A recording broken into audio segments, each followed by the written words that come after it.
Nabi Salomo dan juga Nabi Yesus masih bertumbuh kepada sahabat-sahabat dimanapun berada. Saya Zulkifli M. Abbas mengharapkan sahabat-sahabat semua untuk kemudian mensubscribe, like dan juga men-share channel kita ini. Salam Tauhid, salam satu Tuhan. Itu fakta, itu real. Sehingga ketika ada terjadi, mana yang Anda percaya? Yerusalem, orang-orang Israel, kami tidak percaya. Kenapa? Mereka adalah keturunan ular beludak.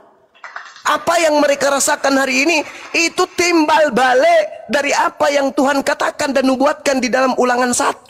Bagaimana Tuhan kemudian murka kepada mereka sampai mereka ditinggal. Anda baca Ulangan 1, satu perikop semuanya, dari data nomor 1 sampai selesai, Anda akan menemukan bagaimana Tuhan murka kepada mereka. Sampai ayat 1 sampai ayat 46. Murka semurka-murkanya. Ketika Tuhan mendengar gerutumu, ia menjadi murka dan bersumpah. Tidak seorang pun dari orang ini, angkatan jadi akan melihat negeri yang baik, yang dengan aku janjikan untuk memberikannya kepada nenek moyangmu, kecuali Kaleb bin Yufan. Dialah yang akan melihat negeri itu, dan kepadanya, hanya kepada anak-anaknya akan kuberikan negeri yang diinjakkan kakinya itu. Karena dengan sepenuh hati ia mengikuti Elohim. Sumpah-sumpahnya itu jelas terarah kepada Bani Israel. Anda boleh baca di sana bagaimana Tuhan murka kepada mereka. Inilah perkataan-perkataan yang diucapkan oleh Nabi Musa dan seterusnya dan seterusnya. Tuhan murka, Tuhan marah kepada mereka. Itu jelas itu. Begitu juga dalam Yeremia 23. Bagaimana Tuhan murka kepada mereka. Dirunutkan semuanya. Bahkan kalau Anda melihat dalam Hezkiel 5, nomor 13, nomor 14, nomor 12, Tuhan murka. Sepertiga dari mereka diserahkan ke seluruh penjuru bumi. Tidak disatukan lagi mereka itu. Mereka bangsa yang tegar tengkuk. Maka Yesus berkata, orang banyak ini yang tidak taat kepada hukum Taurat, terkutuklah mereka. Jadi kalau ada pertanyaan, mana yang Anda percaya? Israel yang sedang peperangan sekarang, atau orang yang menjadi saksi seperti murid-murid Yesus dan seterusnya? Tunggu dulu. Bani Israel didatangkan nabi, didatangkan kitab kepada mereka. Mereka jaga? Enggak. Mereka terima? Enggak juga. Lalu Kristen ini siapa? Dia adalah buah dari kerajaan yang lain. Itu yang tadi yang saya katakan. Pergilah ke seluruh bangsa, jadikanlah seluruh bangsa menjadi muridku. Ini kerajaannya berbeda. Kenapa? Karena jelas di dalam Mazmur 147 nomor 19 nomor 20, ajaran-ajaran Elohim yang datang kepada Bani Yakub, yang datang kepada Bani Israel, tidak sedikit pun diberikan kepada bangsa lain. Jadi kalau saya simpulkan 10 detik, jadi kalau Anda mengatakan kami pengikut Kristus, itu adalah seorang penyesat yang mengambil kemudian kesempatan untuk menjadikan bangsa ini seakan-akan menjadi pengikut para nabi Yerusalem. Padahal Yerusalem adalah bangsa yang sudah dikutuki oleh Tuhan. Saya kira begitu. Silakan. Iya. Jadi kalau pertanyaan saya tadi, berarti dalam dua nomor ini, nomor 1 bertemu dengan Yesus yang mengajarkan tentang kasih, nomor 2 ya mengikuti ajaran Yahudi atau Taurat ini yang berarti perang. Masih lebih baik saya pilih yang nomor 1 ya, Bang Sumaya. Tidak ada pilihan, Bung. Tidak ada pilihan. Kenapa? Kalau hidup kan punya pilihan, Bung. Iya, masalahnya bukan di situ. Masalahnya bukan di situ. Kalau abang hidup tidak punya pilihan kan jadi rincu nantinya. Masalahnya bukan di situ, saudara. Nabi Musa alaihi salam diutus untuk Bani Israel. Yesus diutus untuk Bani Israel. Nah, kita ini bukan Bani Israel. Maka pilihan terakhir adalah Bani Ismail. Jadi pertanyaan saya ya, kalau jadi saya, abang kasih masukan lah. Iya. Kalau jadi saya, yang abang kasih masukan sama saya, mana yang Siap. saya harus pilih dari kedua pemahaman ini? Ikut Yesus mengajarkan kasih, atau saya ikut Yahudi mengajarkan perang? Mana yang abang suggest kepada saya? Kalau saya ikut Yesus mengajarkan kasih, itu pasti. Oke, makasih. Nah, sekarang kasih yang dimaksud Yesus itu masuk nggak di Kristen? Yang pertama yang saya uraikan tadi, kasih itu taat kepada Elohim.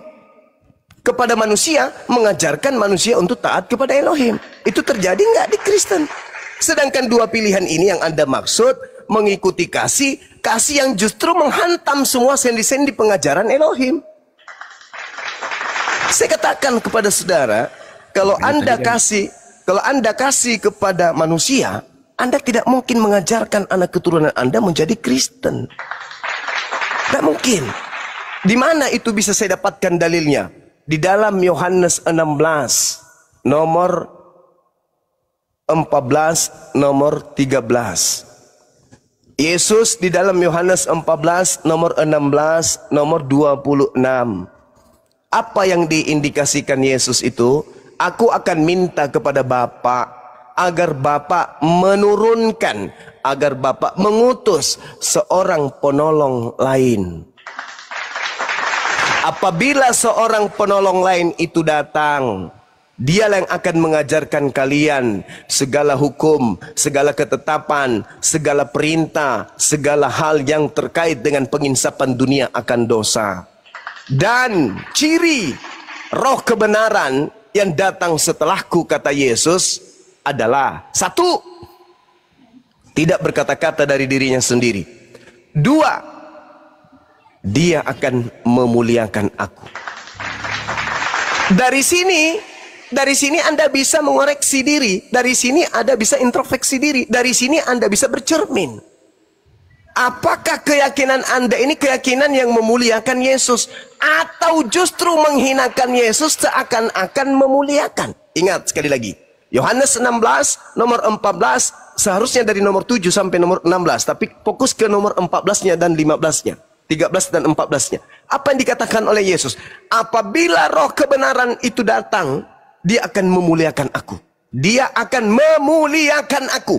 Siapa yang siang malam kemudian menolak Yesus ditampar, Yesus diludahin, Yesus ditonjok, Yesus ditelanjangin, Yesus kemudian dihantam balok dari belakang, yang kemudian ditombak, yang kemudian digantung, yang dikutuk. Siapa yang siang malam untuk tidak mengajarkan hal tersebut? Kami. Roh kebenaran itu ketika datang akan memuliakan aku. Kami tidak terima Yesus kami itu ditonjok, ditampar, diludahin, diseret, dibunuh, dikutuk, dijadikan tumbal untuk nebus dosa-dosa kalian. Kami nggak rela, kami nggak rida itu. Tapi kalau orang Kristen, jangan ditanya, siapa yang diludahin? Yahudi. Yesus.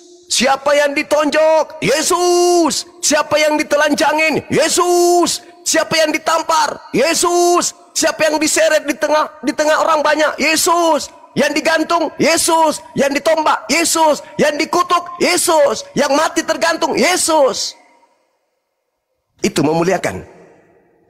Anda pada koridor memuliakan. Roh yang ada dalam diri Anda itu roh yang memuliakan Yesus. Padahal ada dua pilihan. Yesus disalibkan atau Yesus diselamatkan. Yesus dikutuk atau Yesus diberkati. Yesus yang jadi pengkhianat atau Yesus yang dikhianati. Sedangkan polanya jelas. Kristus telah menebus kita dari kutuk hukum Taurat dengan jalan menjadi kutuk karena kita, sebab ada tertulis, terkutuklah dia yang digantung di atas tiang salib. Pertanyaannya, di mana tertulis? Tertulis di Ulangan 21 nomor 22 23. Apa itu?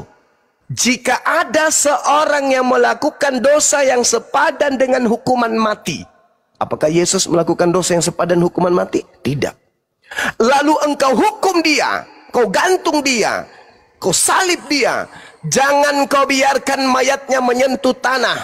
Sebab orang yang dikutuk oleh Elohim tidak boleh menyentuh tanah yang diwariskan Elohim kepadamu. Pertanyaannya, dosa apa yang Yesus lakukan yang sepadan dengan hukuman mati? Dosa apa yang Yesus lakukan sampai dia dikutuk oleh Elohim? Tidak ada sama sekali.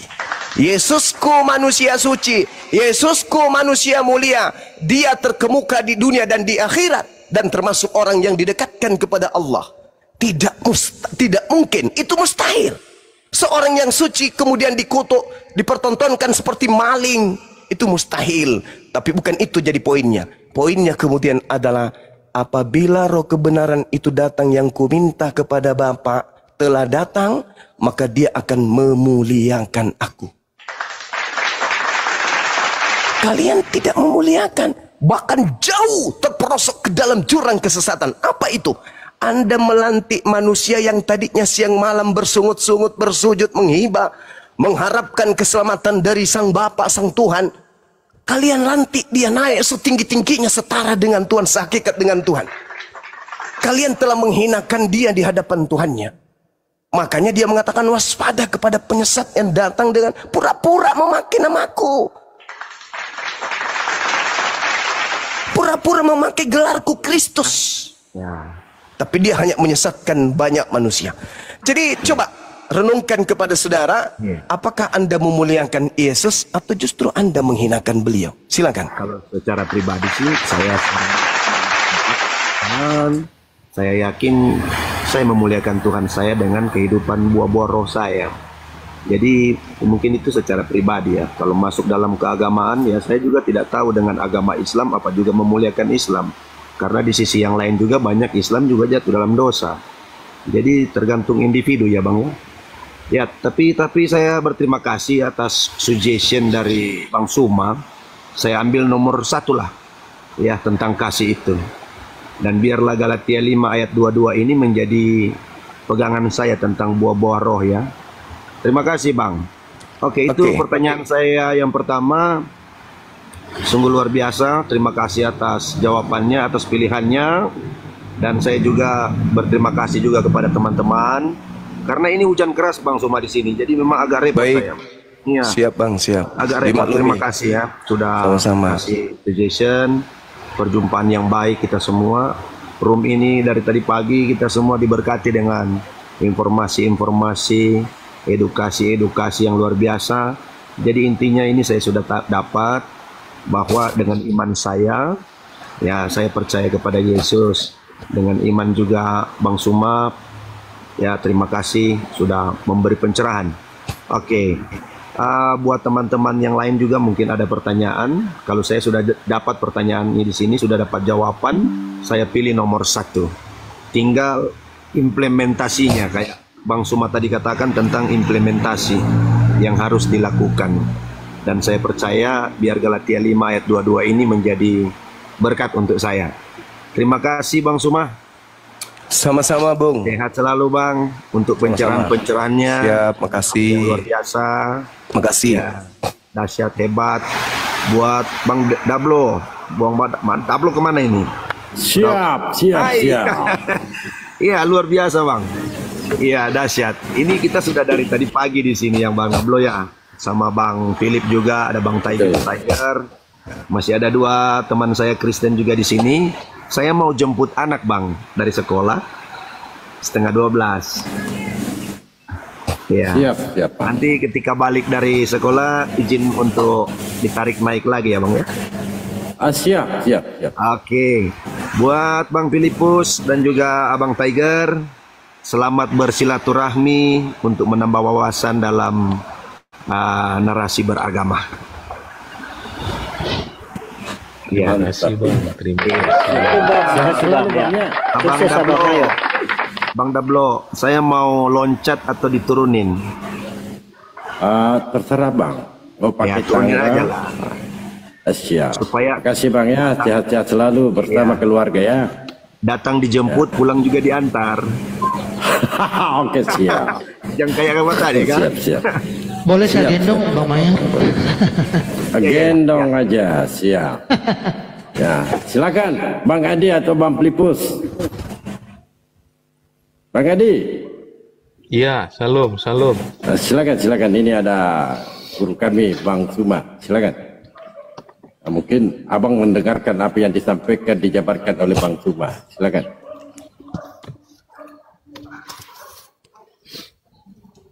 Iya, terima kasih Bang Dalbo. Apa yang disampaikan oleh Bang Juma, pemahamannya berbeda dengan saya. Tapi dalam diskusi kan itu sah-sah aja. Ada pendapat A, ada pendapat B. Dan ketika itu tidak ditujukan untuk mencapai suatu mufakat, maka masing-masing boleh berjalan di pemahamannya masing-masing, kan gitu dia. Nah, jadi bagi saya, Yesus adalah tetap Tuhan, Yesus adalah tetap Kristus yang akan menyelamatkan orang-orang yang percaya kepadanya. Gitu dulu, Bang Dalbo. Ya, silakan Bunda. Iya, baik.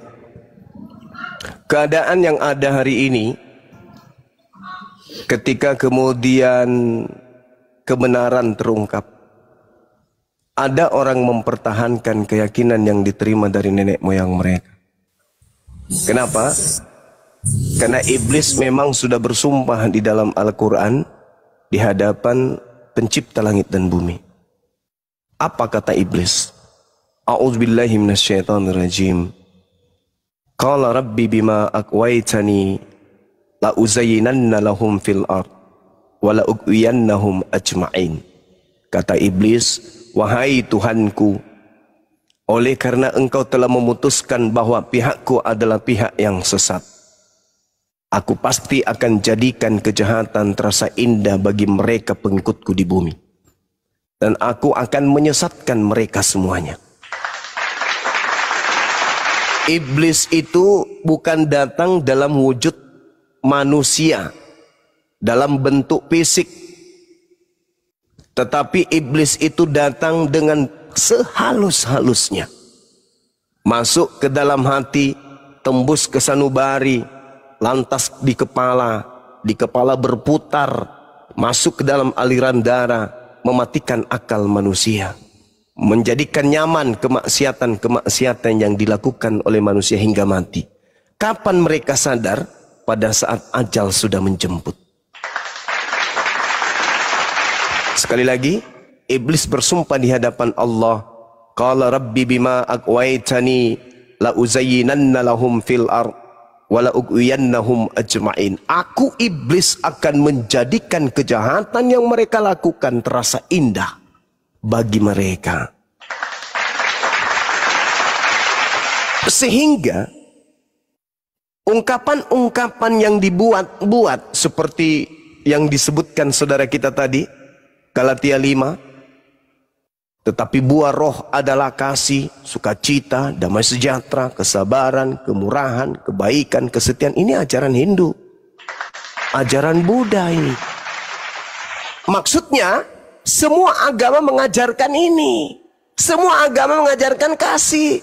Semua agama mengajarkan sukacita. Semua agama mengajarkan damai, sejahtera, kesabaran, kemurahan, kebaikan, kesetiaan, kelembutan, penguasaan diri. Semua agama mengajarkan itu. Bahkan organisasi kemudian mengajarkan hal tersebut. Tarekat-tarekat mengajarkan hal tersebut. Materi-materi kemudian persekutuan-persekutuan mengajarkan hal tersebut. Bahkan penganut ajaran hitam pun mengajarkan itu. Tapi bukan itu yang dikehendaki. Dalam arti kata bukan itu saja yang dikehendaki oleh Elohim. Elohim mengajarkan hukum. Hukum ini yang mengantarkan kita kasih yang sebenarnya. Hukum ini yang mengajarkan kita damai sejahtera yang sebenarnya. Hukum ini yang mengajarkan kesabaran secara hakiki. Bukan yang dibuat-buat.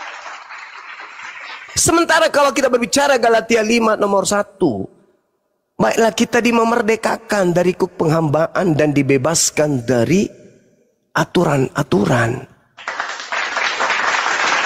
Jadi seibarat kata saya menganalogikan seorang anak dikasih buku panduan. Wahai anakku, terima buku ini. Buku ini berisi seperti apa engkau harus berlaku dalam hidupmu, hubunganmu kepada Tuhanmu, dan hubunganmu terhadap sesamamu manusia. Ambil buku ini. Nih, baca, pelajari, praktekkan. Anak itu kemudian mengambil. Dibacanya sedikit. Terlalu teori ini. Buang. Habis itu anak ini duduk bersemedi. Tenangkan diri, berlipat kaki, kemudian senyum kemana-mana. Hai saudara-saudaraku, kami dari ini datang untuk memberikan kemudian bantuan, bermanis-manis ria, tapi meninggalkan buku panduan.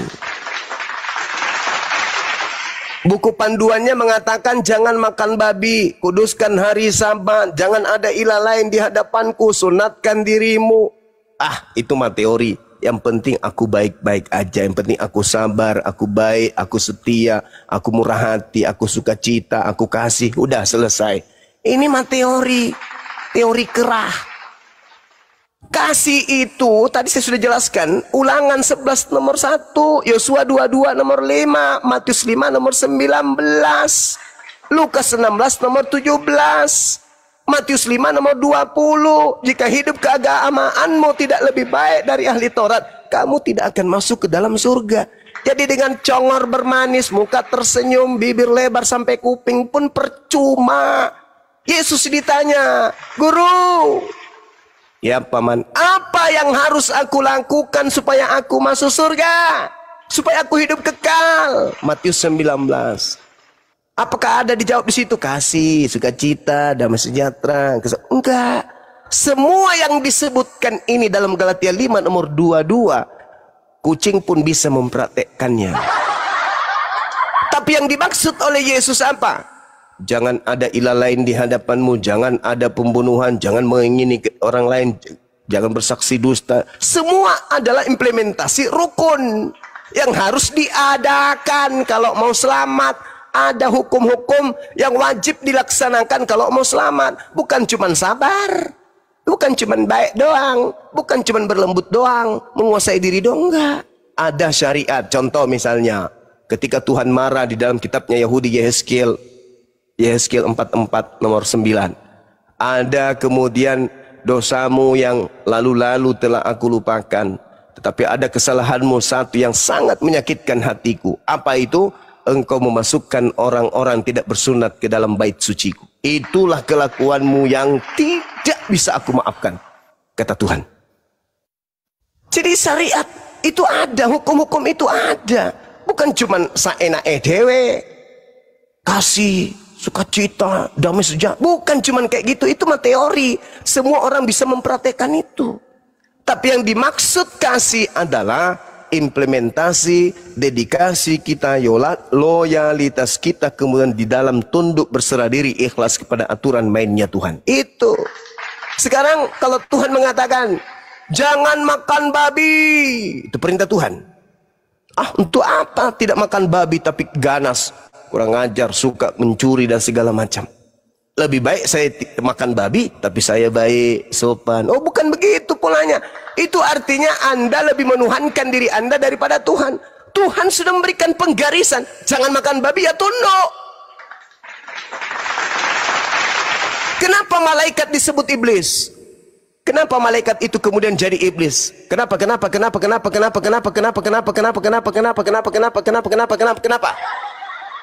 Karena dia cuma mendapat perintah satu doang. Wahai malaikat, ya Tuhan, sujudlah kamu kepada Adam. Malaikat enggan sujud, tak mau sujud. Disebutlah dia iblis. Wahai manusia, jangan engkau makan babi. Disebut apa orang yang tidak mendengarkan perintah Tuhan itu? Kalau malaikat disebut iblis, kalau orang tadi disebut apa? Ya iblis.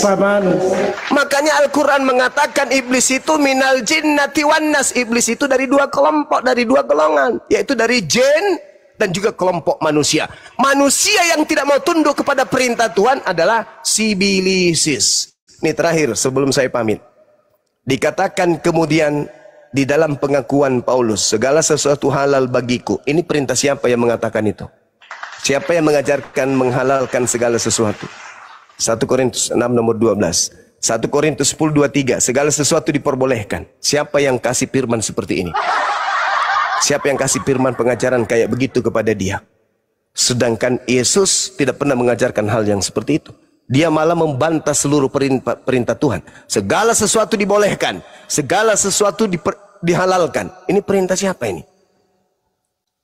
Iblis mengatakan kepada Adam, tak ada larangan, segala sesuatu halal. Tak ada itu, segala sesuatu dibolehkan. Kok ciri-cirinya kok mirip-mirip? Habis itu dia bikin aturan sendiri. Apa itu aturan sendiri? Minum darah, makan babi boleh, makan asu boleh, makan segala-galanya boleh. Tapi bikin ajaran lain lagi, bikin aturan baru lagi. ibadah minggu, menyembah kepada Kristus, segala macam. Jadi ada kerajaan lain. Kata Yesus, dari buahnya kamu akan melihat mereka. Apa buahnya? Memanggil aku Tuhan, bermujizat, bernubuat, mengusir setan, pakai nama aku. Tapi dia bukan dari golongan kita. Dia golongan serigala yang buas. Nah, saya kira begitu teman-teman. Tempat saya sudah azan. Saya juga ada tamu. Saya harus menemui tamu saya. Mudah-mudahan apa yang kita sampaikan pada siang hari ini bisa menjadi edukasi khususnya kepada umat Islam agar tidak mudah kemudian dipatol-patol sama pengikut Kristus. Saya umumkan kepada saudara-saudara yang ada di Kota Makassar, tanggal 1 Juni insya Allah saya ada undangan tablik akbar tentang antisipasi lebih awal gerakan pemurtadan pendangkalan akidah yang akan diadakan di Antang Perdos Unhas, perumahan dosen Unhas. Saya lupa masjidnya. Tanggal 1 habis Tunggu dulu, Gurunda. Siap. Tanggal berapa? Tanggal 1 Juni 2025, sahabat-sahabat kalau tidak berhalangan silakan hadir. Siap. Kita akan bertatap muka di sana dengan tema yang sudah disajikan ini. Mudah-mudahan teman-teman bisa kemudian hadir.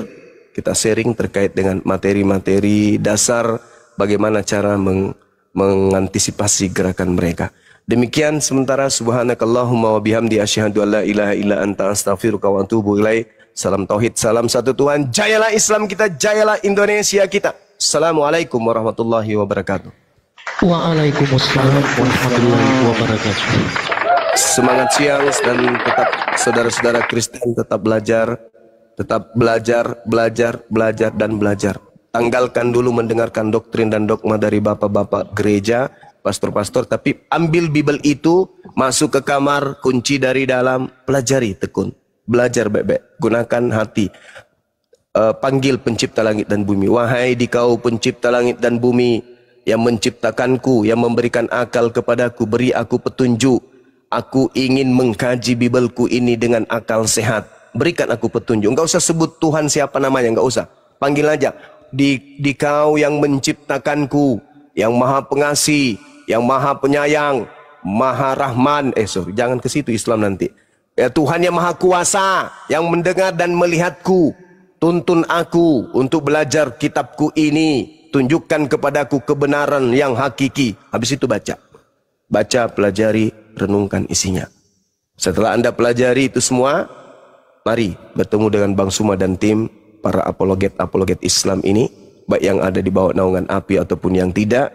Datangi mereka, pertanyakan mereka tentang Bible, sekali juga pertanyakan mereka tentang Al-Quran. Kalau Anda sudah memahami Bible, sudah mempertanyakan Bible, saatnya Anda menentukan sikap.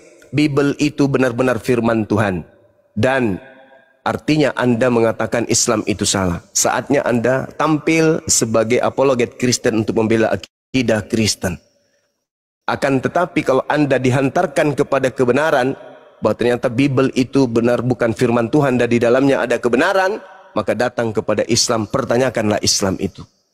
Pertanyakan Islam itu. Jadi ada dua pilihan setelah pelajari Bible dengan tanpa doktrin dan dogma. Tampil sebagai pembela Kristen, melawan Islam, atau tampil kemudian untuk belajar ajaran agama Islam. Itu aja. Jangan membantah Islam tanpa ilmu. Jangan mewakili Bible tanpa Anda kaji Bible. Nanti Anda malu. Ya, jangan sampai seperti pendeta-pendeta yang diskusi dengan Bang Suma.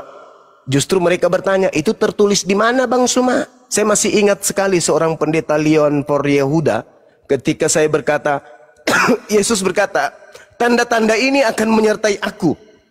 Jika aku yang datang, matahari menjadi gelap, bulan tak bercahaya, bintang-bintang berjatuhan, kuasa langit akan berguncang, dan akan nampak anak manusia di tengah langit. Semua manusia akan meratap, semua manusia akan melihatnya. Pendetanya dengan tertawa menghina. Itu tidak ada di Bible Bang Suma. Itu tertulis di mana Bang Suma? Itu tidak ada Bang Suma. Mana ada kayak gitu di dalam Bible Bang Suma? Dengan gayanya dia mengatakan saya selesai kuliah di luar dan seterusnya. Ternyata seorang pendeta pun mesti harus mendapatkan penataran P4 atau 6 SKS dari Bang Suma. Saya kira begitu. Sekali lagi, pelajari Bible itu dengan seksama. Jangan doktrin dan dogma. Jangan, pelajari aja dulu. Setelah itu Anda tampil menjadi pembela agama Anda atau tampil sebagai penanya kepada umat Islam. Demikian, silakan.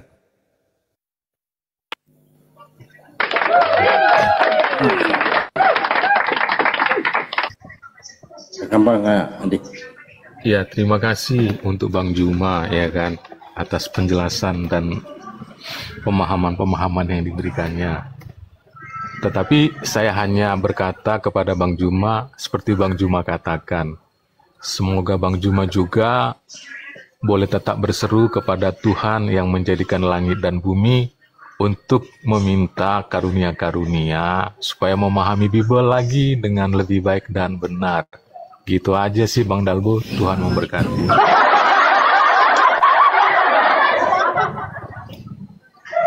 Bang Suma lebih paham Bible, Bang. Iya. Sudah Iya lebih. kan saya menyarankan apa yang disarankan Bang Juma aja Bang Dalbo. Iya kan supaya Lebih paham apa yang Bible. disarankan itu ya kita sama-sama kerjakan. Kita sama-sama mendapat kebenaran. Akan gitu aja, enggak. Oh betul. Ada saya salahkan kan Bang Dalbo. Enggak ada, betul. Tapi penyampaian Bang Suma itu tadi, kira-kira apa yang Anda ambil di situ poinnya? Atau ada yang tidak disepakati, mau dibantah? Atau yang dinarasikan tadi Bang Suma itu, semuanya itu kebenaran? Untuk gimana nih pandangan saudara, Bang Adi? Iya, terima kasih Bang Dalbo. Ya kalau bagi saya ya kan, saya kurang sepemahaman dengan Bang Juma, ya kan. Tapi ya seperti aku bilang tadi, ya dalam diskusi yang tidak mencari mufakat, ya kan, berarti kita boleh mempunyai pemahaman masing-masing kan gitu dia Bang Dalbo. Bang Juma boleh memahami Alkitab seperti itu dan saya boleh memahami Alkitab di luar pemahaman Bang Juma kan. Tapi Bang Suma rujukannya kan di Bible, Bang. Nah, sedangkan Iya. Pak Adi ini rujukannya di mana? Iya di Bible juga lah Bang Dalbo. Ini dia. Kan yang dibahas tadi Bang Suma itu jelas. Tercatat semua di Bible. Layak nggak Yesus ini dijadikan sesembahan, Pak?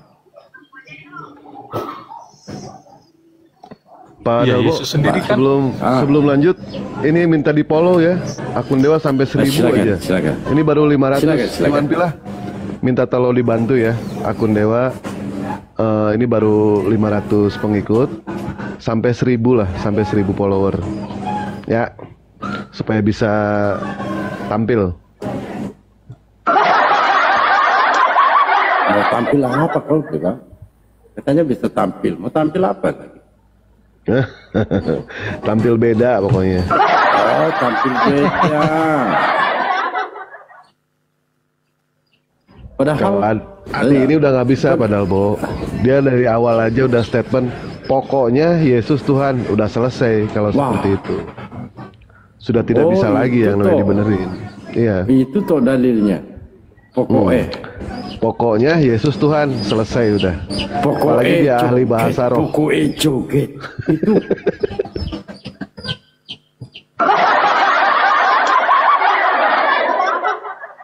Ya di follow ya.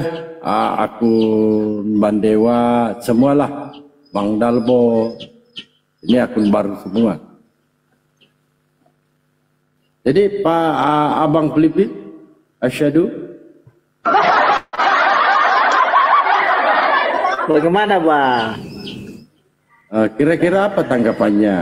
Ditanggapi dulu lah apa yang disampaikan oleh Bang Suma berdasarkan Bible. Kira-kira sepakat nggak atau mau membantai si Bible? Sebenarnya karena ini room diskusi, jadi tetap ada yang punya konsep berbeda dengan apa yang kita punya konsep. Tetapi kita pada dasarnya kan saling mengisi. Tidak etis juga kalau di hadapan banyak teman-teman saya mengkomplain Bang Suma, padahal kan kita tidak pada posisi debat. yang harus saya mengeluarkan statement saya dan Bang dibantah, atau Bang Suma mengeluarkan statement Bang Suma dan saya bantah. Tapi ya karena memang kita ada di room sini dan diberikan pencerahan kepada Bang Suma, oleh Bang Suma, bagi saya itu haknya Bang Suma dalam memahami.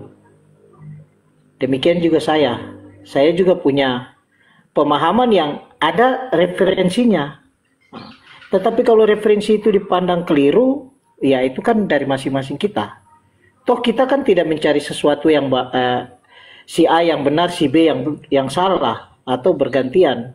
Tapi kan kita diskusi, kecuali abang bilang kita debat, oke, kita fight begitu. Makasih bang. Kan referensi itu kan ada rujukannya bangku. Apa yang disampaikan, dinarasikan oleh Bang Suma kan rujukannya ke di Bible. Enggak? Iya. Memang rujukan yang disampaikan di Bible. Kan saya selalu bilang sama abang, kalau Bible saya tidak bisa membantah. Tetapi kan disampaikan waktu orang menyampaikan, ada yang mungkin dia sampaikan keliru yang tidak sama dengan pemahaman saya.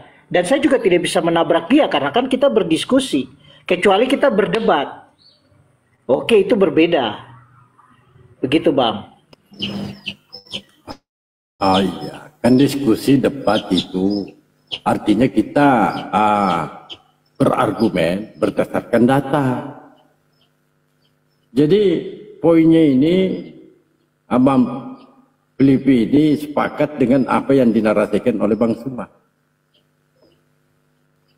Sepakat kan? Ada beberapa yang saya tidak sepakat. Yang mana itu? Itu yang kami tunggu abangku. Itu yang kami tunggu. Yang mana yang tidak sepakat? Ya karena bang, kita mulai masuk ini ya, langsung dibahas ini. Atau? Langsung lah. Yang mana yang tidak disepakati? Bang Dalbo, mau langsung masuk atau gimana? Langsung tidur aja. Langsung masuk lah. Yang mana yang tidak disepakati? Sorry, ada telepon. Mungkin bom-bomnya. Kalau bom-bom yang telepon, blokir aja dia.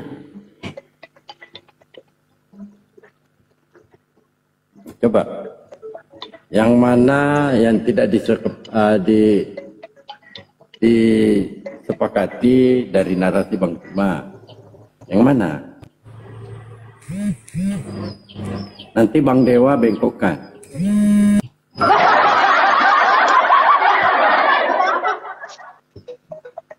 Ya, di tap-tap layarnya teman-teman ya, di tap-tap layarnya jangan lupa di follow-follow akunnya di atas ya.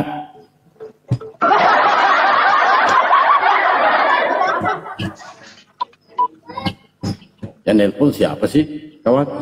Iya, teman-teman audio di bawah tolong kiranya di follow ya akun Dewa Guru kita ya. Sambilan menunggu selesainya Bang Primus menelpon mungkin gitu ya, Bang Dalbo. Silakan teman-teman, minimal 1000 ya. Ayo.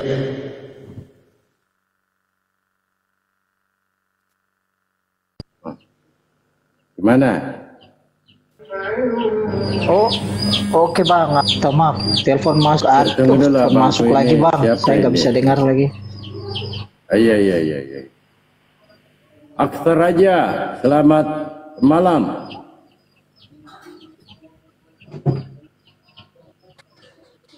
Aksar Raja, selamat malam. Bang ini minta dari tadi minta naik, nggak mau bicara. Ya kenapa? Yang mana? Nanti kami bengkokkan, luruskan.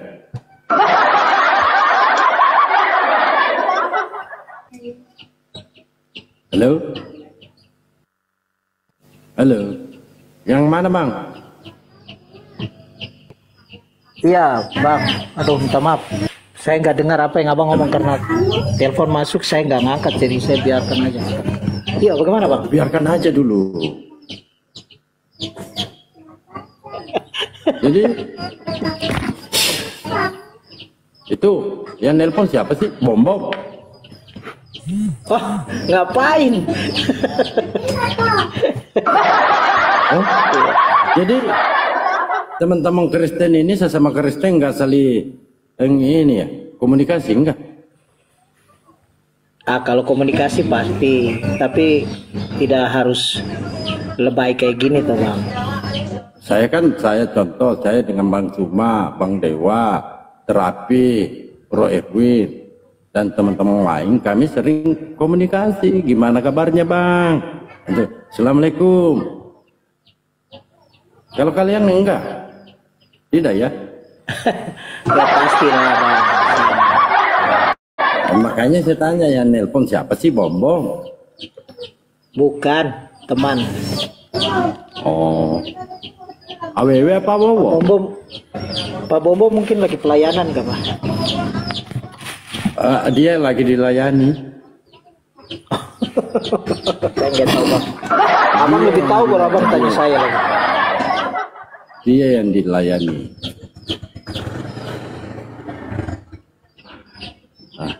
Gimana ini? Mana ini? Dari tadi nunggu bantahan. Dari tadi nunggu bantahan mana ini? Iya itu ya.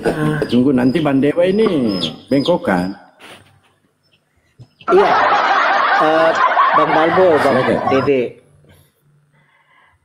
Karena ini menyangkut Bible dan saya juga salah satu orang yang menurut saya untuk apa kita berdebat atau membantah apa yang dikatakan oleh Bible menurut saya. Buku saya Bible. Kalau Bang Suma katakan begitu dengan pemahamannya Bang Suma, ya itu Bang Suma memahaminya. Kalau saya mungkin berbeda untuk hal seperti itu. Tapi kalau itu dipergunakan statement saya, kalau kita berdebat. Tapi ini kan kita tidak berdebat. Jadi kita kita berdebat aja Bang. Ya kita berdebat aja nggak apa-apa. Ayo berdebat nggak apa-apa. Oh Bang Dede, saya sudah dari siang. Dari pagi. Kami Sekarang dari tadi menunggu setengah dua. apa yang mau Abang bantah, silakan. Apa yang tidak sesuai dengan ucapan Bang Juma, tidak sesuai dengan Bible, silakan yang mana. Nanti saya bantah lagi nanti. Atau enggak Pak Dalbo nanti bengkokan nanti. Yang mana? Sekarang menurut saya begini Bang Dede. Saya membantah Bang Suma menyampaikan pemahaman beliau tentang Bible-nya saya. Walaupun saya tahu keliru, terus saya bantah, terus Abang bantah ulang kembali, ngapain? Kan begitu. Bang, kita di sini berdiskusi itu sesuai dengan apa yang tertulis di dalam Bible, Bang. Andaikan Abang membantah itu sesuai dengan apa yang tertulis di dalam Bible, kita akan terima. Tetapi kalau ternyata bantahan Abang itu keluar dari yang namanya ayat di dalam Bible, saya akan berusaha untuk meluruskan di sini, Bang. Yang mana tadi setelah Abang mendengarkan diskusi antara Bang Juma dengan siapa tadi, yang mana yang Abang tidak sepakati, yang mana Abang tidak setuju. Padahal Bang Juma tadi sudah ngasih clue kepada Abang ya. Andaikan orang itu mau mencari yang namanya kebenaran, Bang, tinggalkan dulu Tuhan itu siapa. Cukup berdoa kepada Tuhan yang Maha Kuasa, tunjukkanlah kebenaran itu. Abang angkat tangan, selama Abang mengangkat tangan, insya Allah Tuhan akan campur tangan, Bang. Tetapi ketika Abang mencari kebenaran, Abang tidak mengangkat tangan, Tuhan tidak akan pernah campur tangan. Tuhan akan angkat tangan juga. Nah sekarang, yang mana yang Abang tidak setuju dari pernyataan Bang Juma yang tidak sesuai dengan apa yang tertulis di dalam Bible? Kita berdebat, nggak apa-apa, ayo. Dari tadi kan Abang diskusi, kita bukan berdebat, saya tantang sekarang berdebat aja, ayo. Yang mana? Ayat yang mana? Kalau cuma tertawa saya bisa, Bang. Saya bisa, Bang, tertawa dong. Iya. Jadi begini, Bang. Kan dari beberapa statementnya Bang Suma, ada yang tidak sepaham dengan saya. Contoh, tentang Yohanes 16. Tentang Yesus juga sendiri. Itu kan beda konsep dengan saya. Baik, menurut Abang, konsep di dalam kekristenan Yesus itu siapa, Bang? Berdasarkan dari apa yang tertulis di dalam Bible atau apa yang dikatakan sama Yesus itu sendiri? Pengakuan Yesus langsung, Bang. Saya mulai buka ya, Bang ya. Di dalam Wahyu 22 nomor 9, Bang. Ini pernyataan Yesus langsung, Bang. Silakan Abang buka. Wahyu 22 nomor 9. Sabar. supaya kita terarah ya, karena saya nggak suka debat kiri kanan ya. Gitu. Abang mau bantah atau mau ikuti pernyataan bukan Yesus? Debat, sorry. Kita debat aja, nggak apa-apa. Nggak apa-apa debat. Debat aja, nggak apa-apa. Diskusi kiri kanan saya nggak suka. Nggak apa-apa, kita debat aja, Bang. Nggak apa-apa. Oke. Wahyu 22 ayat 9 ya. Oke. Ini debat apa pacaran ini?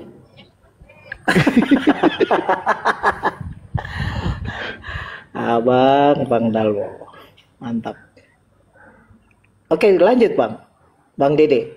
Ya silakan dibaca sama Abang. Saya akan mulai debatnya. Saya mulai dengan Wahyu 22 nomor 9.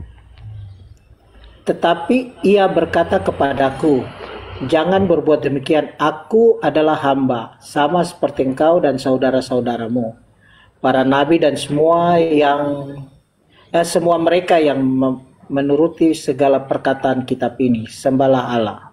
Nah, berdasarkan dari apa yang tertulis di dalam Wahyu 22 nomor 9, ini pengakuan Yesus langsung kalau beliau adalah seorang hamba sama seperti kita. Malah di situ dikatakan Yesus memerintahkan untuk menyembah kepada Allah saja. Silakan Bang, menurut Abang posisi Yesus di situ siapa? Apakah Yesus Tuhan ataukah Yesus seorang hamba? Pada konteks ini, Yesus menyampaikan bahwa dirinya hamba. Saya tidak membantah soal itu. Baik, artinya kalau dia hamba itu, bisa tidak yang namanya seorang hamba itu menjadi Tuhan, Bang? Bisa atau tidak? Kalau kita langsung pada titik ini, kita harus lihat konteksnya di mana. Gak bisa kita di konteks ini terus kita lompat ke sini, gak bisa. Ya udah, sekarang gini. Baik, kalau begitu tunjukkan satu dalil di dalam Bible yang menyatakan Yesus itu adalah Tuhan. Satu dalil aja yang menurut Abang andalan dalil Abang itu apa? Saya akan bantah dengan ratusan dalil yang ada di dalam Bible, Pak. Dalil apa yang Abang andalkan? Yesus adalah Tuhan. Iya, dalilnya? Pokoknya Lukas Yesus Tuhan. pasal 1. Lukas 1. Ya. Baca coba, yang mana? Baik, baca.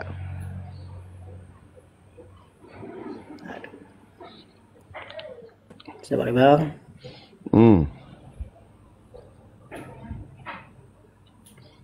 Bukan lagi.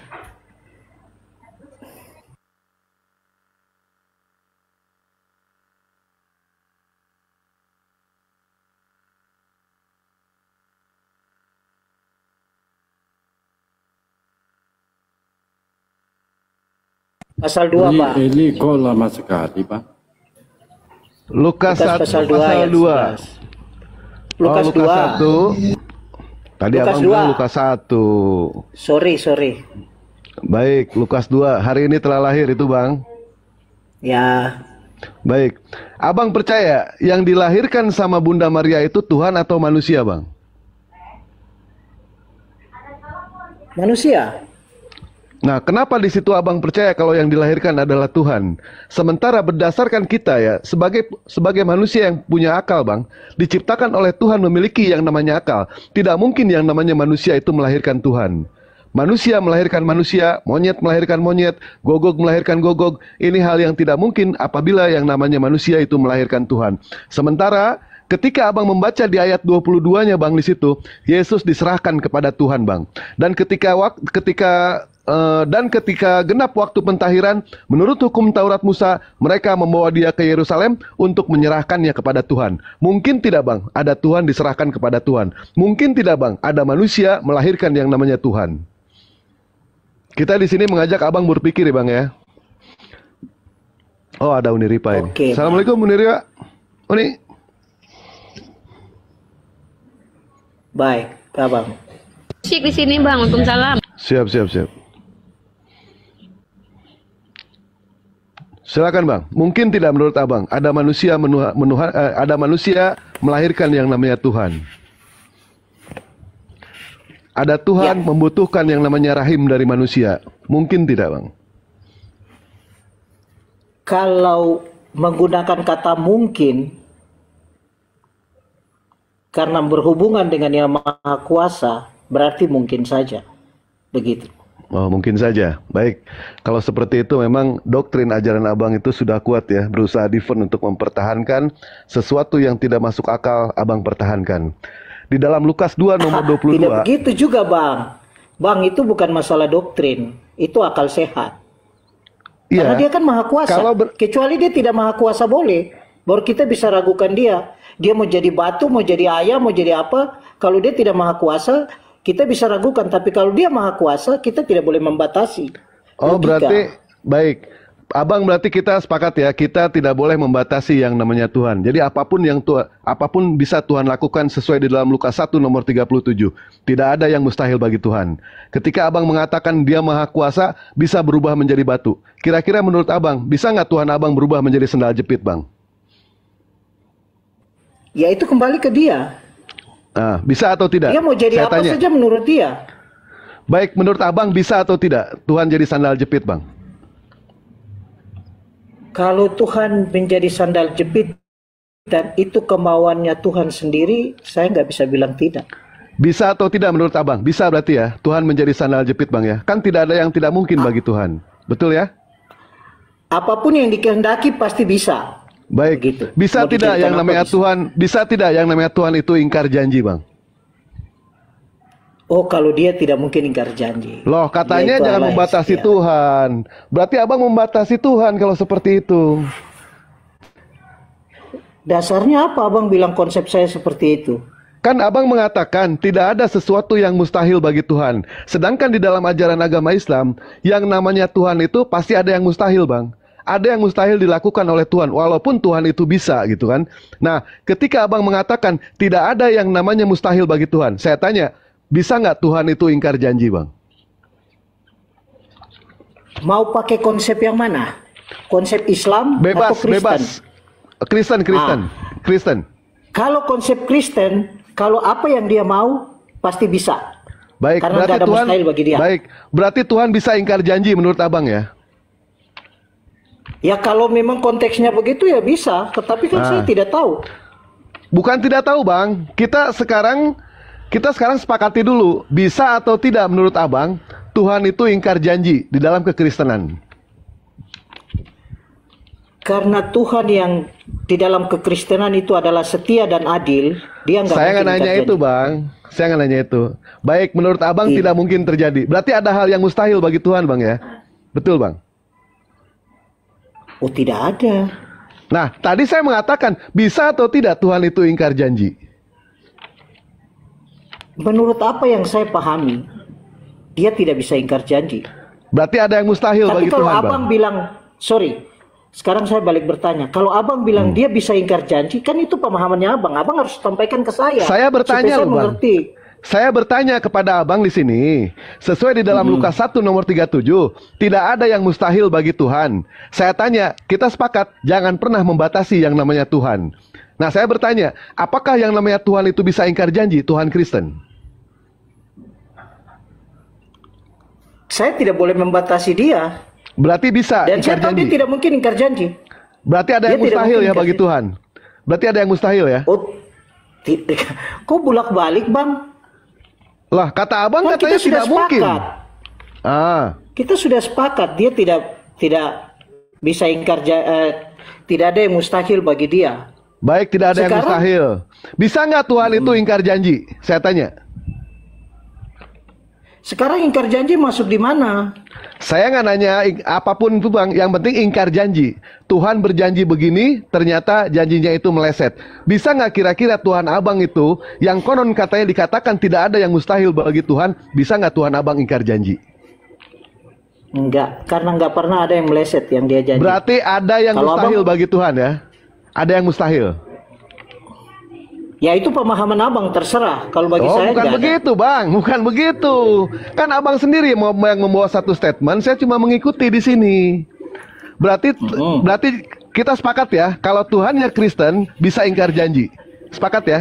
Karena tidak ada yang mustahil Itu, bagi Pak. Tuhan. Ya nggak bisa kayak begitu bang. Kan konteks kita, rule kita kan tidak ada yang mustahil, clear. Tidak ada yang mustahil. Terus Ya. apakah bisa yang namanya Tuhan itu ingkar janji? Mustahil atau tidak? Iya, karena dia maha kuasa, ya tidak mungkin, Saya Bang. tanya, Saya tidak nggak perlu mungkin. jawab. Artinya ternyata ada yang mustahil bagi Tuhan, betul? Ya kalau abang punya data ya mana? Kita lihat. Ya, enggak, bukan. Gitu. Kita Apalagi berdasarkan akli aja. Berdasarkan akli aja kita, ya. Oh, enggak bisa. Tuhan Abang bisa ingkar janji atau tidak? Apakah mustahil? Enggak, saya enggak mau masuk ke ranah yang kayak gitu. Itu enggak. Baik. Itu sama dengan kita menggapai angin, Bang. Ya, Menggapai alhamdulillah angin. Iwan Pila ya. Tadi dia mengatakan dari awal bahwa tidak ada yang mustahil bagi Tuhan. Tetapi ternyata ketika saya bertanya kepada dia, apakah Tuhan orang Kristen itu bisa yang namanya ingkar janji? Dia bilang tidak mungkin. Artinya ada yang mustahil bagi Tuhan. Berarti statement yang abang katakan tadi tidak ada yang mustahil bagi Tuhan, ternyata abang bantah sendiri itu. Abang yang bantah sendiri. Ya, artinya Bang, ada yang mustahil dilakukan oleh Tuhan. Nah, di dalam contoh ya Bang ya. Apa sih yang namanya Tuhan itu kan memberikan yang namanya memberikan satu statement di dalam Bible yang mengatakan di dalam Maliaki 3 nomor 6 bahwasanya aku Tuhan tidak akan pernah yang namanya berubah. Tetapi tidak tiba-tiba datang perjanjian baru, Tuhan itu bisa berubah menjadi manusia. Ini artinya Tuhan Abang ingkar janji, Bang. Yesaya 46 nomor 5, dengan siapakah kamu hendak menyamakan aku? Kalau cuma tertawa bisa Bang saya Bang. Kalau cuma tertawa bisa. Aduh, Abang. Oke, lanjut. Sorry. Kan kita mau berdebat kan? Sedikit. Siap. Sedikit apa Bang? Sedikit tertawa. Saya tertawa dulu Bang ya. Lanjut. Dijelaskan aja, saya akan ikuti Abang punya mau. Berarti poinnya jelas di situ Bang ya, bahwa Tuhan ada sesuatu yang mustahil dilakukan oleh Tuhan. Contohnya Tuhan ingkar janji, mustahil kan dilakukan oleh Tuhan. Kalau misalkan Tuhan bisa melakukan apa saja, bisa nggak Tuhan itu mati Bang?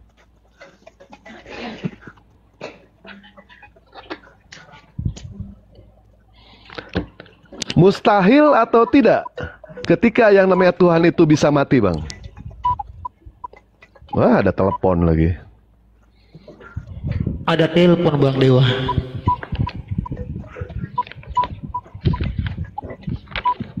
Iya, Bang Dewa, inilah dari iman Kristen memang sulit untuk dipatahkan ya.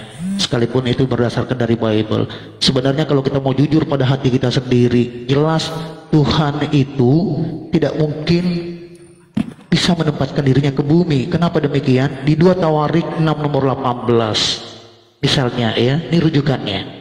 Tetapi benarkah Allah hendak diam bersama dengan manusia di atas bumi? Sesungguhnya langit, bahkan langit yang mengatasi segala langit pun tidak dapat memuat engkau, terlebih lagi rumah yang kudirikan ini. Nah, kalau hanya untuk berdiam di dalam diri Yesus, apa sih besarnya Yesus? Kemudian juga kalau berdiam diri di dalam rahim Bunda Maria, apa sih besarnya Bunda rahim Maria ini? Mungkin kira-kiranya begitu, Abangku. Silakan Bang Dewa. Ya, jadi itu ya Iwan Pila ya. Ternyata memang ajaran mereka itu membingungkan dirinya sendiri. Ketika dia mengatakan tidak ada yang mustahil bagi Tuhan, pada saat saya bertanya, apakah Tuhan itu bisa ingkar janji? Ternyata itu mustahil dilakukan oleh Tuhan. Artinya ada yang mustahil bagi Tuhan. Apakah Tuhan bisa mati? Mereka mengatakan Tuhan tidak mungkin mati. Itu artinya ada yang mustahil bagi Tuhan. Sementara di dalam ajaran mereka Tuhan itu mati. Ya, silakan baca di dalam 1 Korintus 11 nomor 26. Tuhannya Kristen itu mati itu ya. Sebab setiap kali kamu memakan roti dan minum cawan ini, kamu memberitakan kematian Tuhan sampai Ia datang. Akal sehat mana yang bisa menerima yang namanya Tuhan itu bisa mati? Sebagai orang yang berakal, tidak mungkin yang namanya Tuhan itu bisa mati. Sementara di dalam Bible mereka mengatakan seperti itu. Jadi jelas di sini ya, mereka sedang kebingungan sendiri. Mereka menggunakan yang namanya ilmu kadang-kadang. Kadang-kadang bisa, kadang-kadang tidak bisa. Kadang-kadang mungkin, kadang-kadang tidak mungkin. Kadang-kadang mustahil, kadang-kadang bisa. Nah inilah ilmu kadang-kadang. Tidak punya yang namanya prinsip sama sekali. Alhamdulillah di dalam Islam, Allah Subhanahu wa Ta'ala itu Maha Kuasa. Ketika orang Kristen mengatakan, apakah yang namanya Allah di dalam Islam bisa berubah menjadi manusia? Saya katakan bisa. Apakah Allah Subhanahu wa Ta'ala bisa berubah menjadi ini, menjadi itu? Saya katakan bisa, karena beliau adalah Maha Kuasa. Pertanyaannya bukan soal bisa atau tidak, pertanyaannya pantas atau tidak. Tuhan yang tadinya Maha Kuasa tiba-tiba tidak Maha Kuasa. Tuhan yang tadinya Maha Suci tiba-tiba jadi Maha Kotor. Ini hal yang tidak mungkin dilakukan oleh Tuhan. Sebagaimana kita manusia, apakah manusia bisa berkuasa melakukan apa saja? Bisa manusia itu. Apakah ada yang namanya hal yang mustahil yang dilakukan oleh manusia? Banyak. Banyak hal yang mustahil. Seperti itu contohnya. Analoginya seorang presiden Prabowo. Beliau adalah berkuasa. Bisa melakukan apa saja. Apakah Presiden Prabowo itu bisa ketika yang namanya dirapat, menghadiri yang namanya rapat paripurna, dihadiri oleh ribuan orang, bahkan ditonton oleh jutaan orang, bisa tidak Presiden Prabowo itu tidak menggunakan baju, tidak menggunakan celana pada saat dia menghadiri rapat? Bisa. Bisa Presiden Prabowo melakukan itu. Tetapi pertanyaannya bukan itu. Kira-kira pantas atau tidak Pak Prabowo melakukan hal seperti itu? Tidak pantas. Jadi itu adalah sesuatu hal yang mustahil dilakukan oleh Pak Prabowo. Begitupun Tuhan kami. Mustahil Tuhan kami melakukan hal yang seperti itu. Karena beliau sudah punya ketetapan bahwa Allah itu tidak serupa dengan apapun juga. Andaikan ketika Allah mengatakan tidak serupa dengan apapun juga, apakah bisa kita menyamakan dengan apapun juga? Jelas tidak bisa. Mau disamakan dengan apa? Yang di langit, yang di udara, yang di bumi tidak akan pernah bisa. Karena itu adalah satu ketetapan di dalam surah Asy-Syura, laisa kamitslihi syai'un. Allah itu berbeda dengan makhluk ciptaannya. Begitu. Silakan. Dewa sebentar lagi. Pak Dalbo, Dewa sebentar lagi ini beduk di sini. Pak Dalbo. Ada. Saya sudah selesai. Baik. Gantian ya Pak Dalbo ya. Gantian ya. Sholat dulu ya. Oke, siap.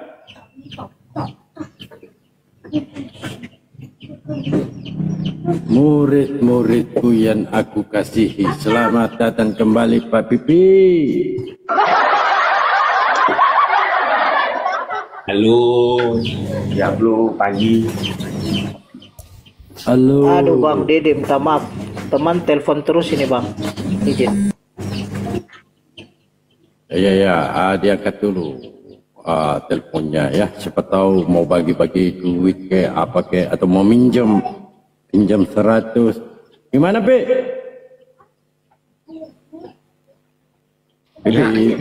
Ayo, diskusi apa? Ayo, let's go. Gue kosong nih. Ini nih, lari melulu. Tadi lari lagi. Nongol lagi. Lari lagi. Nongol lagi. Ini kemana ini? Si Bang Flippy ini.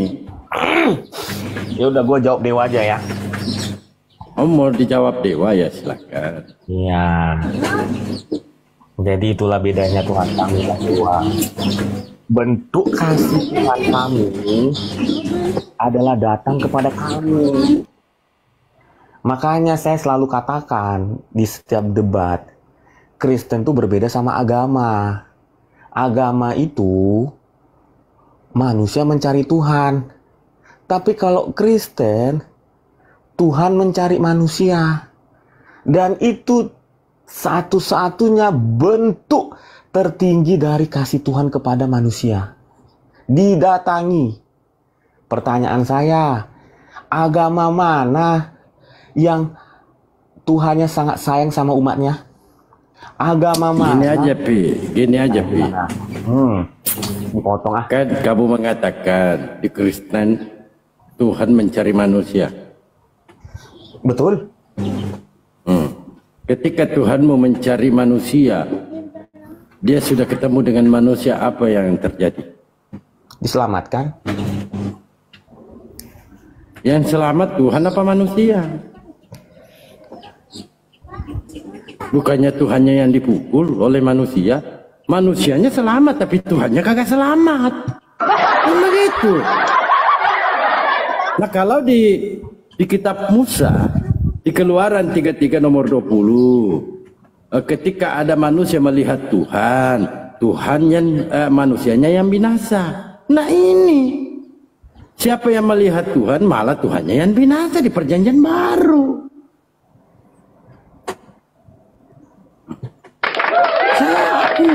ketika Tuhanmu mencari manusia, lalu dia ketemu dengan manusia, manusianya selamat, tapi Tuhannya kagak selamat. Bagaimana mau diberikan gelar kepada Tuhan yang tidak selamat ini sang juru selamat? Nah dia sendiri kagak selamat. Ya enggak? Betul enggak? Salah. Tadi mau bilang betul, salah.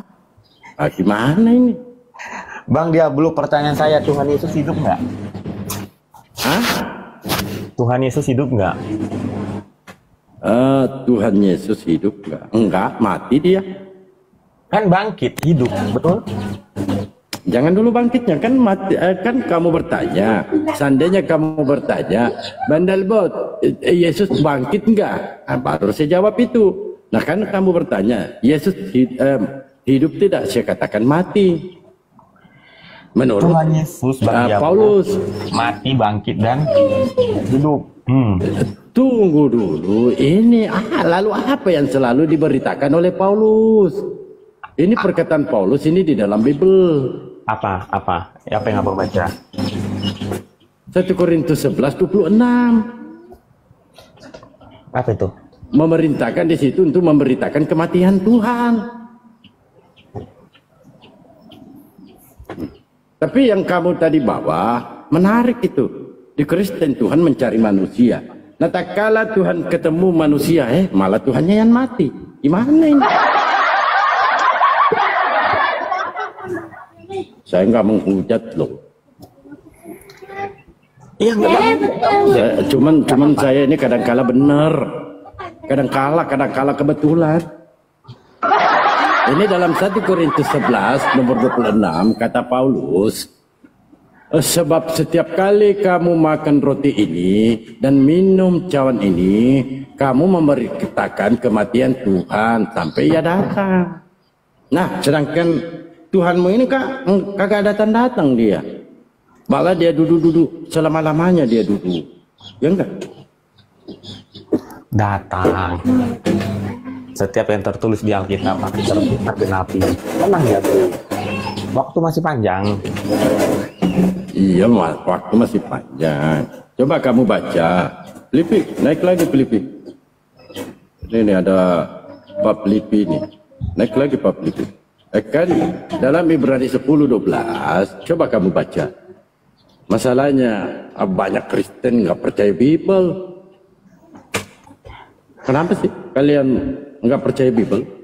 Yang mana gua nggak percaya Bible? Saya satu aja. Semuanya.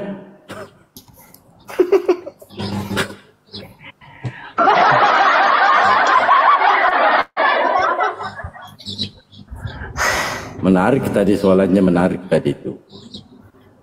Di Kristen Tuhan mencari manusia. Ngapain Tuhan cari-cari manusia? Karena cinta. Mau ngapain? Contoh Bang Diablo. Bang Diablo cinta yang namanya suci. Pasti Bang Diablo cari itu. Suci di mana dirimu sampai engkau menemukan suci. Betul? Betul. Betul. Ketika saya ketemu suci, dengarkan, ketika saya ketemu suci, saya berpelukan. Betul enggak? Karena saking cintanya suci, saya juga mencintai suci. Saya ketemu suci, saya pelukan. Nah ini, Tuhan mencari manusia katanya cinta. Tetapi tak kalah, Tuhan ini sudah menampakkan dirinya di depan manusia. Dia yang dipukul. Ini, apakah ini bentuk cintanya kepada Tuhan? Dengan cara memukulnya.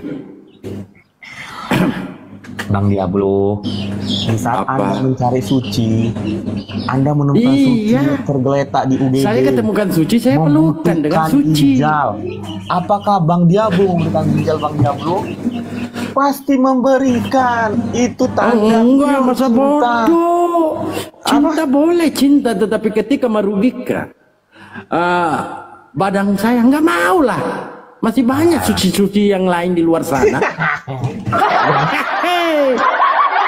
Berarti Bang Diablo saya mau memberikan ginjal saya kepada si suci.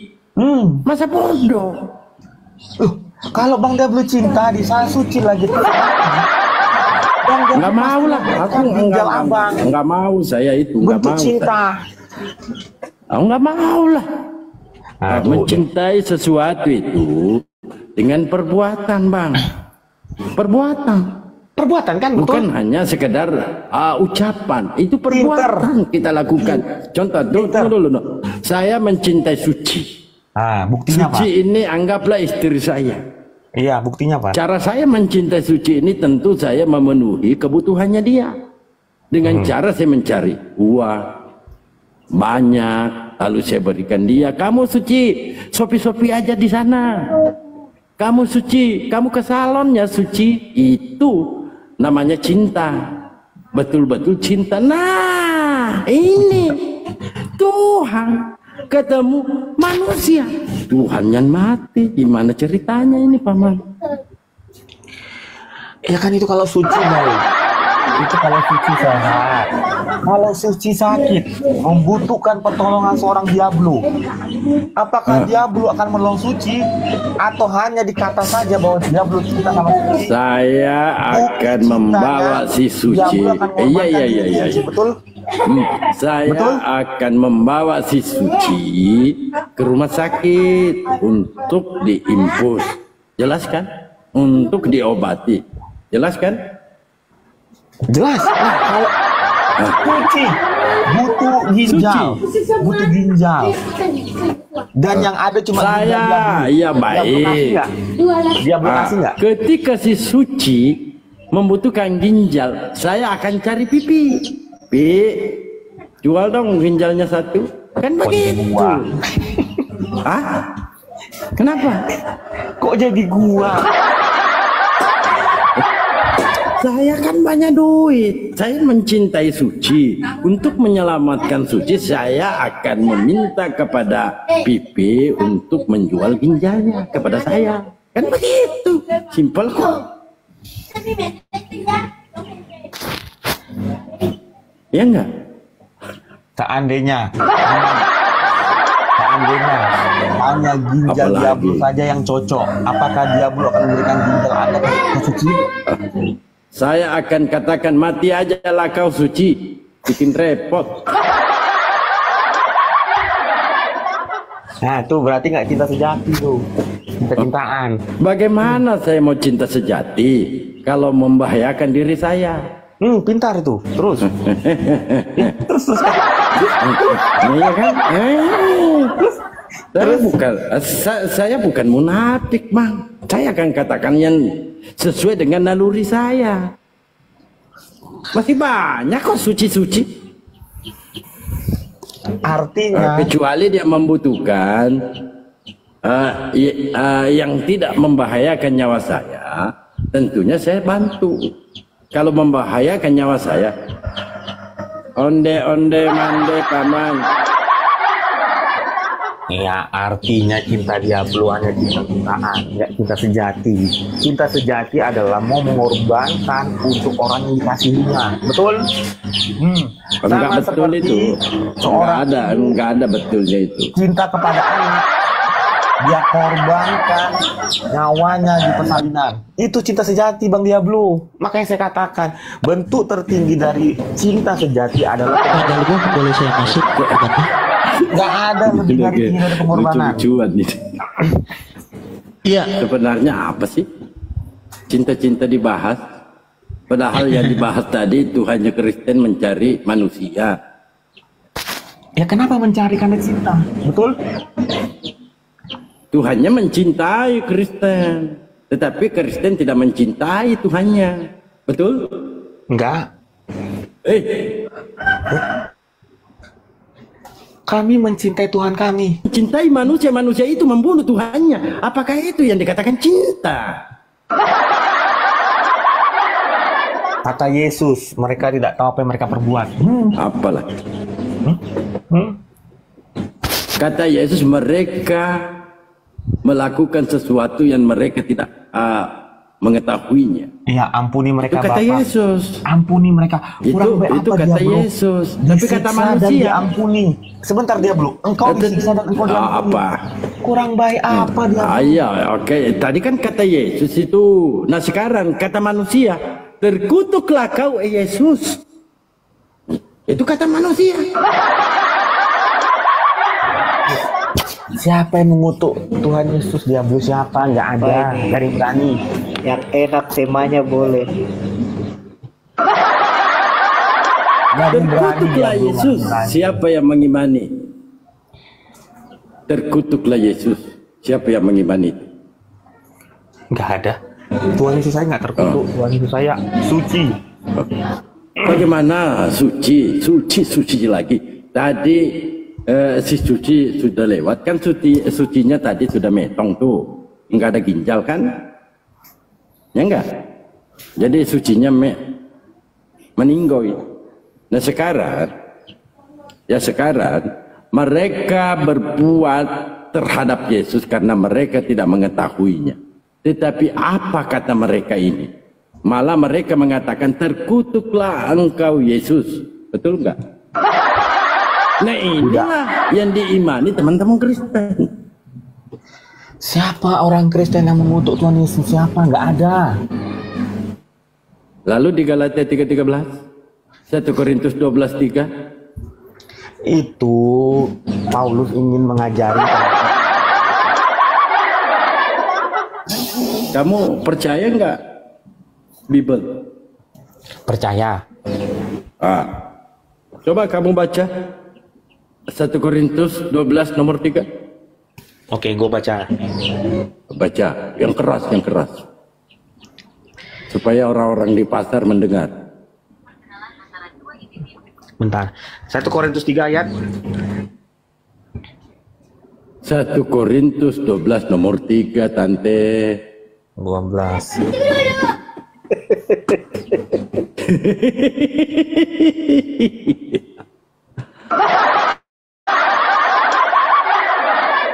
Oke, gue baca ya. Karena itu, aku mau meyakinkan kamu bahwa tidak ada seorang pun yang berkata-kata oleh Roh Allah dapat berkata, dan tidak ada seorang pun yang dapat mengaku Yesus adalah Tuhan selain Roh Kudus. Kenapa tidak dibaca terkutuklah Yesus? Ya artinya orang nggak punya Roh Allah. Iya, tetapi kenapa kamu loncat gini? Orang-orang seperti kenapa loncat? Yang nggak ada Roh Allah bisa ngomong itu. Gua ada Roh Allah, gua nggak bisa. Nggak masalah. Tetapi kenapa kamu loncat? Gua ada Roh Allah, gua nggak bisa ngomong itu. Kan kita berbicara tekstual nih, yang tercatat. Kenapa diloncatin? Karena ada tertulis ada Roh Allah nggak bisa ngomong itu. Gua ada Roh Allah, jadi gua nggak bisa ngomong itu. Bener ya? Tapi tertulis nggak? Terkutuklah Yesus. Apa tulisannya? Yang gue nggak mau ngomong. Jujurlah padaku, Pi. Apa tulisannya di situ? Tertulis apa? Diablo kan gue bilang gue ada Roh Allah, makanya gue nggak bisa ngomong itu. Iya, sedangkan saya ini baca dengan jujur. Apa tulisannya di situ? Terkutuklah titik-titik. Nama siapa di situ? Ya Diablo baca sendiri. Terkutuklah Yesus. Kamu imani ini? Percayakah ini? Saya percaya ayat ini. Percaya. Jadi Yesus terkutuk. Loh, orang yang nggak punya Allah. Orang yang jadi roh yang mana yang mengatakan Yesus terkutuk? Bang Diablo nih, korek kuping, kacamata. Nih korek kuping ya. Bahwa tidak ada seorang pun yang berkata-kata oleh Roh Allah dapat berkata. Artinya orang yang nggak ada Roh Allah. Iya, apa lanjutannya? Lanjutannya apa? Gua ada Roh Allah, gua nggak mau ngomong. Astagfirullah. Kenapa sih? Begitu berat sekali. Ya karena ada berat ini. Padahal ini perkara kecil ini. Oh enggak, berat tuh berat. Berat ya. Berat takut ketahuannya. Karena orang-orang yang nggak punya Roh Allah, Diablo, bisa ngomong. Iya benar, orang-orang kayak Diablo ada Roh Allah bisa ngomong. Kalau gua ada, makanya gua nggak bisa ngomong. Berarti LAI Salembang nggak mempunyai roh Allah. Jangankan dia bicara, dia bahkan dia tulis. Aduh, Diablo. Dia kan Kok saya pula yang disalahkan? Saya kan bertanya, artinya orang-orang yang ada di LAI tidak mempunyai roh Allah. Betul nggak? Diablo. Karena mereka bukan saja mampu mengucapkan, menuliskan juga mereka ini. Diablo, LAI menulis ini untuk memperingatkan orang-orang bahwa tidak Ya boleh. makanya saya tanya kawan, makanya saya tanya, apakah orang-orang yang ada di LAI ini tidak mempunyai roh Allah? Punya. Karena ini bukan sekedar dia ucapkan, dia tulis. Ya dia tulis untuk memperingatkan saya nggak boleh nyebut itu. Gitu. Di mana larangan jangan menyebut itu? Di mana? Bagaimana juga Paulus langsung dia sebut, dia tulis pula. Terkutuklah orang yang mati di tiang kayu salib. Kan kalian bagaimana kalau Yesus itu yang disalib? Ya enggak, Tante? Iyalah. Udah berarti 1 Korintus 12 ayat 3 clear ya. Orang-orang yang nggak punya roh Allah bisa ngomong itu. Sedangkan orang-orang yang punya roh Allah tidak berani ngomong itu. Clear ya. Sekarang berarti artinya Anda mengatakan orang-orang di LAI tidak mempunyai roh Allah. Orang-orang di LAI menulis ini untuk memberi. Dan tidak boleh disebut, tentu dia baca. Orang-orang di LAI menulis ini untuk memperingati peringatan. Kalian nggak boleh ngomong itu, udah clear. Udah, Galatia lagi ya, Galatia berapa nih? Galatia 3:13 ya, ini kesukaan Diablo nih emang. Aduh.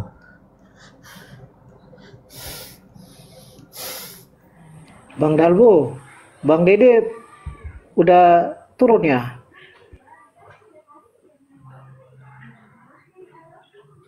Bagaimana Abang Felipe? Bang Felipe? Bang Dede turun ya? Enggak. Iya, turun. Dia lagi sholat, Bang Lipus. Oh baik ya. Saya ini teman tunggu dulu, saya tanya dulu Bang Felipe ini. Bang Felipe ini ada nggak roh Allah dalam diri Bang Felipe? Ada tuh. Oh ada. Bagaimana Bang? Masalahnya di mana? Mau Masalahnya kata Pipi, ini kan ada dalil ini 1 Korintus 12 nomor 3. Pipi nggak mau membaca selanjutnya. Yesus terkutuk, nggak mau baca dia. Dia agak-agak apa ya? Mungkin Pipi ini lagi datang bulan nih. Jadi makanya dia jangan ketawa dulu lah. Sehingga Pipi ini kagak mau dia baca ini. Apa sih masalahnya ini, Pi? Kan tertulis Diablo. Orang yang ada roh Allah nggak boleh nyebut itu. Diablo. Aduh. Jadi itu menyangkut pemahaman ya Bang. Jadi Bang Pipi memahami seperti begitu. Kalau saya harus menerima sebagai bagian daripada satu kesatuan. Karena memang statement begitu tuh. Ini sepertinya Bang Felipe ini roh yang ada di dalam diri Bang Felipe ini roh bermata 7 bertanduk 7 mungkin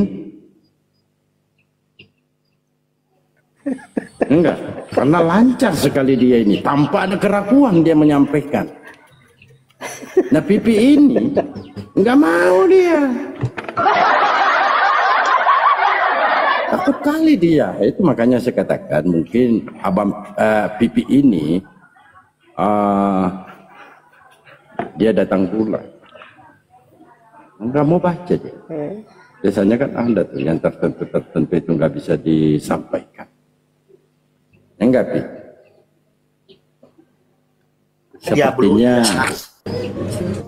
Sepertinya nama Pipi ini kalau malam-malam ini suci ya. Suci. Pipi. Diablo, bentar, Bang Diablo. Abang kan nanya 100, saya nanya 1 aja. Boleh nggak? Ku tanya aja sepuasmu. Oke. Kemarin kan gua nonton Edis. Oke? Edis ngomong bahwa di Al-Quran itu ada baptisan. Benar atau tidak? Nggak ada. Kok kata Edis ada? Edis kan aneh-aneh. Bahkan dia mengatakan, kalau kita merujuk ke Edis mengatakan gini, Bang. Dengarkan ya.